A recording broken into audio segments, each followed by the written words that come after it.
गुस्ल की सुन्नतें। गुस्ल की नियत। इब्तिदा में कपड़े उतारने से पहले बिस्मिल्लाह कहना।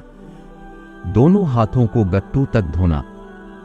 इस्तिंजा करना, खा इस्तंजे की जगह नजासत लगी हो या ना लगी हो। जिस्म में किसी जगह नजासत लगी हो उसको धोना। वुज़ू करना। सर और तमाम बदन पर 3 बार पानी डालना। इसी तरतीब से गुस्ल करना। जिस्म के तमाम आज़ा को पहली मर्तबा मलना, यानी उन पर हाथ फेर लेना। गुस्ल के फ़राइज़। पूरे मुंह की कुल्ली करना। नाक में पानी डालना। सारे बदन पर पानी पहुंचाना। गुस्ल को मज़ीद निखारने वाली चीज़ें, मुस्तहब्बात।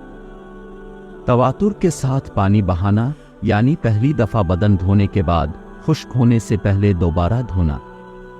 गुस्ल के बाद तौलिया वगैरह से बदन को पोंछ लेना। गुस्ल के बाद बदन को ढांपने में जल्दी करना।